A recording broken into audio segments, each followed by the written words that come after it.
journal Les Deux-Rives, la Web TV de Rives et la municipalité de Villennes-sur-Seine ont organisé le mercredi 5 novembre 2014 à partir de 19h30 dans la salle des arts de cette commune le premier débat public autour de la question de l'élargissement des intercommunalités dans la vallée de la Seine. Rodrigo Acosta, entouré de Michel Ponce, maire de Villennes-sur-Seine, Françoise Descamps-Grosnier, députée des Yvelines, François Garé, maire des Mureaux et président de l'intercommunalité Sénévexin, Hugues Ribaud, maire d'Andrézy, Michel Lebouc, maire de Magnanville, Ghislaine Senet, maire d'Évêquemont et conseiller régional d'Île-de-France, et Yannick Tassé, maire d'Orgeval, ont essayé de répondre à la problématique suivante, contrainte ou opportunité. Après une présentation des étapes et du planning irréaliste pour certains de cette construction par Ali Mohamed, Michel Ponce a ouvert le débat. Merci aux Villennois qui sont venus pour participer à ce débat.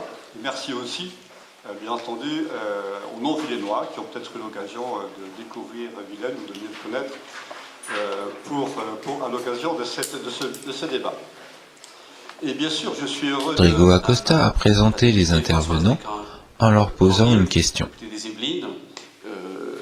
Est-ce qu'il s'agit, selon vous, d'un changement des caps ou un changement des périmètres dans ces cas-là? Parce que vous avez travaillé... Alors, moi, en tant que parlementaire, j'ai effectivement voté d'abord cette réforme territoriale et donc la loi qu'on dit loi MAPTAM du 27 janvier 2014, modernisation de l'action publique territoriale et agglomération. Et donc je l'ai voté. Et ce qu'il faut dire, c'est que c'est une loi qui, bien sûr, il y a des débats parlementaires, mais a évolué. Et ce que je vais vous dire surtout là, c'est parce que ça concerne l'Île-de-France. Dans un premier temps, la métropole du Grand Paris devait être beaucoup plus importante que ce qu'elle ne va être aujourd'hui, puisqu'aujourd'hui, la métropole du Grand Paris qui se construit, c'est Paris et les 3 départements limitrophes. Dans le projet de loi initial, si on regarde bien le projet initial, eh bien, la métropole du Grand Paris, c'était toute l'unité urbaine, c'est-à-dire que toute la partie très urbaine de l'Île-de-France faisait partie de la métropole du Grand Paris. C'était en gros 10 millions d'habitants. C'était ça, et donc toute notre Seine aval faisait partie de cette unité urbaine. Et donc on aurait été dans la métropole du Grand Paris. Ce projet de loi, cette partie francilienne, finalement, n'a pas été retenue.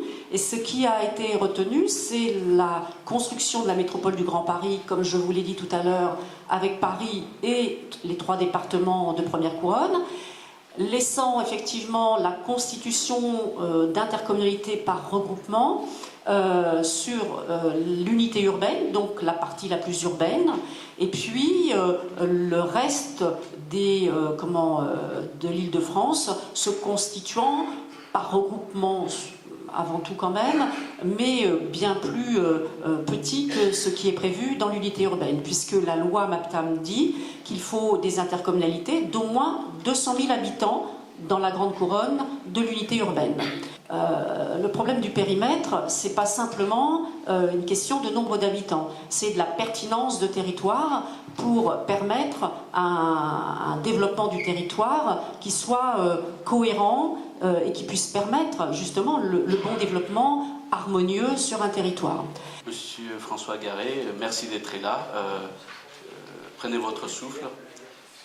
Ça va, c'est bon? Comment fait-on donc pour construire cet ensemble des 6 intercommunalités? Comme vous travaillez avec les problèmes des trajectoires, autrement dit, chacune des intercommunalités a une trajectoire, une histoire, c'est différent. Vous allez peut-être m'éclairer parce que c'est difficile Donc, quand on regarde l'histoire des 50 dernières années, de Poissy à Cher-Conflans jusqu'à, on va dire, les portes de Normandie, il est vrai que nous étions tout un ensemble de villes juxtaposées les unes à côté des autres. Quand on regarde la structuration territoriale, il faut dépasser, je dirais, d'être les uns à côté des autres.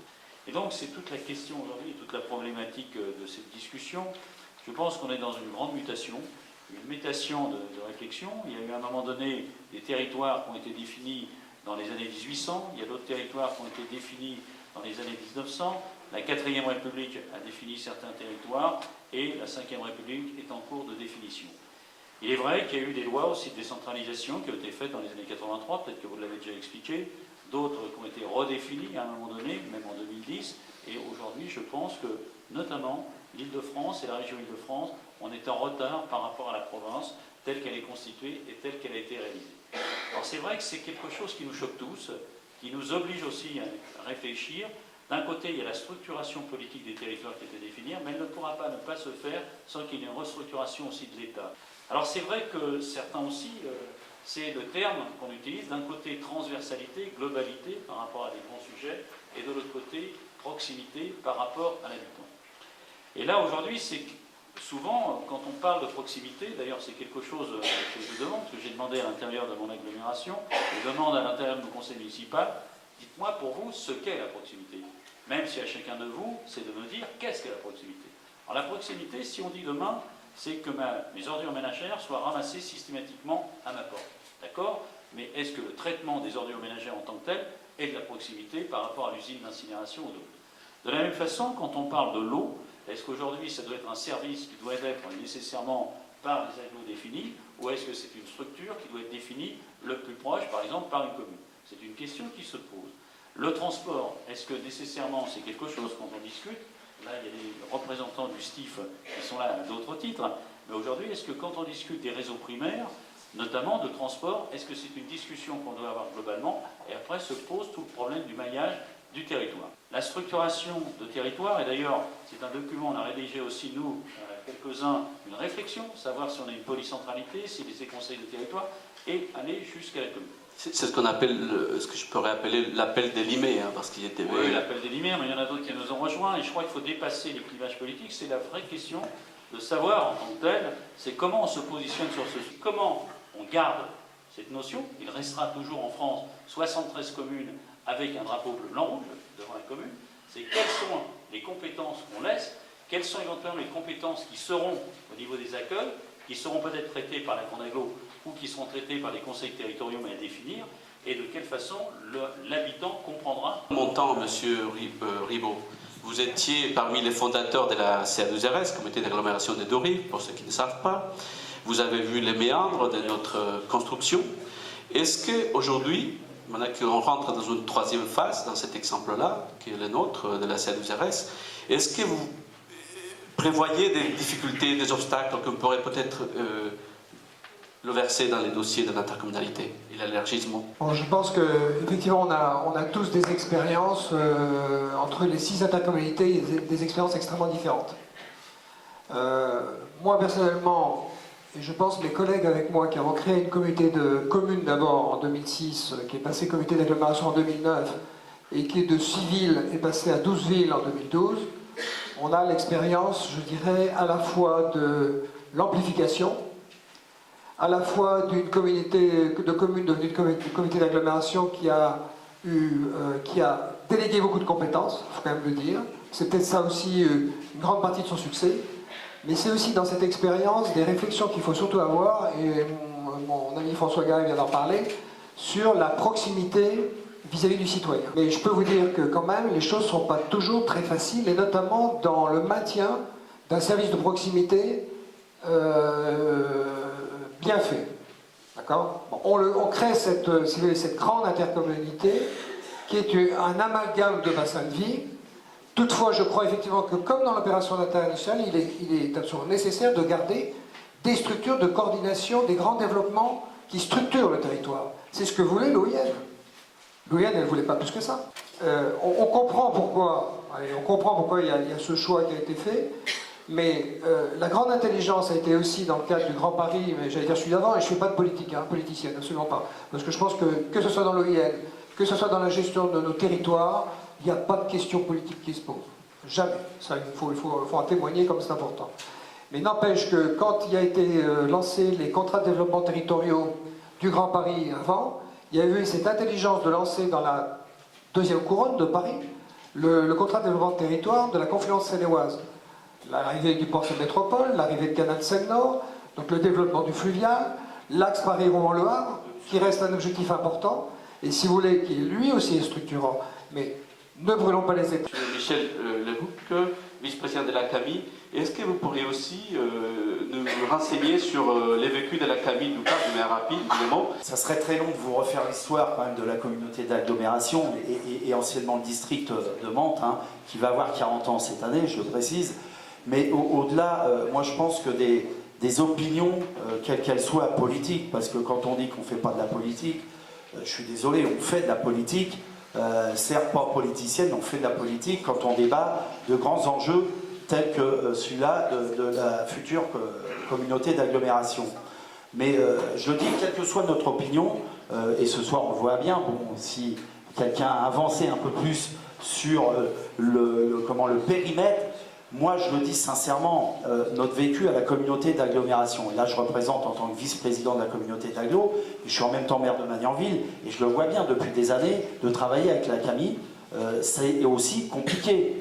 La CAMI, je le rappelle, c'est 35 communes, aujourd'hui c'est plus de 100 000 habitants, donc on pourrait le considérer par rapport aux autres EPCI, le mastodon, et qui pourrait aussi, certains le pensent, et moi je crois qu'il faut le dire ce soir, imposer ou avoir l'hégémonie par rapport aux autres territoires. Ça serait une véritable bêtise, je le dis, et dans le même temps, François le disait tout à l'heure, il faut essayer de fusionner les compétences, mais tout ce qui marche bien, parce que le but essentiel, je n'ai pas entendu parler ce soir dans les interventions, pour l'instant, c'est comment on met les citoyens au cœur. Mais je pense que structurer un EPCI sur un périmètre plus large pour nous que la communauté d'agglo peut être bénéfique pour l'ensemble. Ce périmètre plus large, il faut essayer de faire respecter des principes de cohérence d'un territoire. Madame Ghislaine Séné, vous êtes conseillère régionale, maire d'une petite commune.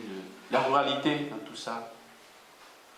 Ah bah la ruralité, elle va être très très présente, parce qu'il ne faut pas oublier que dans le schéma qu'on nous propose, avec un certain nombre de communes, il va y avoir quasiment 80% de ces communes qui seront moins de 9000 habitants, c'est-à-dire des communes, on va avoir des grandes communes de plus de 9000, donc elles ne pèseront, ces 80% ne pèseront uniquement que 41%, c'est-à-dire pas majoritaire. Donc il y a à un moment donné, effectivement, une vraie question qui se pose sur la ruralité. Alors, bien évidemment, moi je ne veux pas faire le procès de l'intercommunalité, parce que je crois qu'aujourd'hui, de toute façon, les petites communes n'ont plus les moyens réellement de pouvoir administrer tout seul un territoire. On n'a pas les moyens. Les dotations de l'État sont en train de fondre, et moi je suis tout à fait favorable à ce qu'il y ait à un moment donné un rapprochement des collectivités, des petites communes, pour pouvoir travailler, mutualiser et travailler en toute intelligence ensemble. Moi, ce qui me semble important, et réellement, je remercie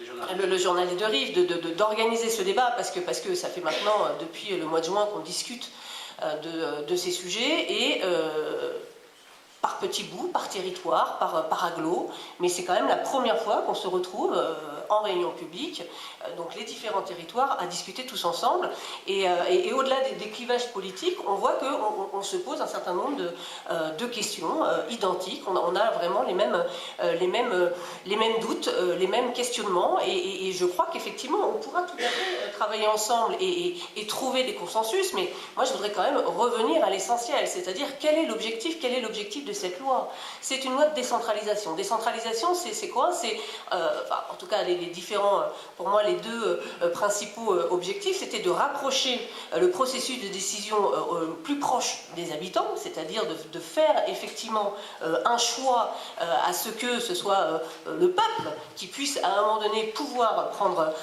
des décisions. C'est ça la décentralisation. Et puis surtout la mutualisation, faire des économies, simplifier le millefeuille. Et là on se retrouve, alors certes on pourrait considérer que c'est une simplification, mais lorsque l'on voit que nous avons la commune, l'intercommunalité, le conseil général, le conseil régional, on voit qu'il y a quand même une certaine accumulation de strates. Je ne parle pas de tous les petits syndicats intercommunaux qui sont satellitaires tout autour. Et la vraie question aujourd'hui, c'est quel sens on donne à cette grande intercommunalité. Mais je crois réellement qu'aujourd'hui, nous avons le choix encore de demander au préfet de pouvoir trouver une solution. Monsieur Tassé, je suis très content de vous donner la parole Vous êtes quelqu'un qui a aussi vécu la modification dans votre gestion communale, parce que vous êtes une petite commune qui marche toujours bien d'ailleurs. Hein. C'est pour ça que vous êtes élu, je pense. Je rigole toujours. C'était pour meubler, si vous voulez. Mais en même temps, comment vous avez réagi à cette proposition de la part du préfet, d'une part, et j'ai compris que vous êtes contre cette agglomération, super agglomération. Est-ce vrai? Non, je ne vais peut-être pas présenter les choses comme ça. J'ai bien écouté les positions de mes voisins, et notamment j'ai beaucoup apprécié la position de Madame Séné à l'instant. Je crois que la difficulté qui règne entre nous, c'est parce que nos intercommunalités n'ont pas grandi au même rythme. Ce qui nous fait peur, c'est la rapidité que l'on veut nous imposer. Arnaud Richard, député des Yvelines, a rejoint les intervenants au cours des débats et des échanges avec le public. Il a apporté son analyse, mais aussi une idée sur la gouvernance de cette future intercommunalité à 400 000. La PAC qui commence à s'être mariée depuis pas longtemps, ils n'ont pas vraiment de projet. Bon, le Mantois, il y a un projet. Bon, le seul moyen d'avoir un projet rapidement, c'est d'élire le président de cette grosse patate à 400 000 au suffrage universel direct, comme en Allemagne. Parce que le gars ou la femme qui va se présenter, il va falloir sacrément qu'il ou qu'elle bosse pour un projet fédérateur, compris par les gens. Là, on va accélérer le dispositif et le projet pour le territoire. Mais ça, j'espère qu'on y viendra, j'espère en 2017 ou en 2020. Voilà, je voulais le dire. La conclusion des débats a été faite par Rodrigo Acosta. Sur les périmètres, autrement dit les contenants. Et j'avais loin, je pense qu'il y a aussi un problème de contenu, c'est-à-dire qu'est-ce qu'on met à l'intérieur. Et finalement, moi qui ai vécu un petit peu cette transformation par la terminale comme habitant, je pense qu'il n'y a pas aujourd'hui un projet en commun dans cette vaste vallée de la Seine, malheureusement pour ceux qui veulent le faire. Alors, l'avenir est flou, est-ce que j'ai compris? En définitive, mesdames et messieurs, je vais terminer avec cette idée. En définitive, il y a 12 hypothèses qui s'annoncent ici. Soit on avance à marché forcé, je ne pense pas que ce soit une bonne idée pour la démocratie, soit on s'arrête en minute et comme ça a été dit plusieurs reprises, on ralentit, on discute, même si ça prend du temps. Il y a certains ardeurs, j'ai compris notamment par rapport à M. Garret, il faut prendre son temps pour construire, j'allais dire, un avenir qui soit meilleur pour nous tous. Et je termine parce que tout à l'heure il y avait un député, qu'on n'est pas non nommé, qui nous a vu comme ça en disant ça me rappelle beaucoup les politbureaux. Voilà, c'est monsieur le député qui l'a dit. Et moi, je rebondis sur cette histoire. Justement, il est temps de s'arrêter. Et cette fois-ci, c'est à vous aussi d'échanger avec vos amis, vos habitants, vos conseillers municipaux. Et surtout, ces débats montrent une chose, c'est qu'on a beaucoup plus d'interrogations que des réponses concrètes. Donc, c'est une première étape. On aura des autres étapes, je l'espère, dans les villes rurales, dans les communes rurales et aussi dans les autres comités d'agglomération du coin. On a 6 interco à faire, madame la députée. 260 personnes sont venues assister à ce débat public, qui en appelle d'autres.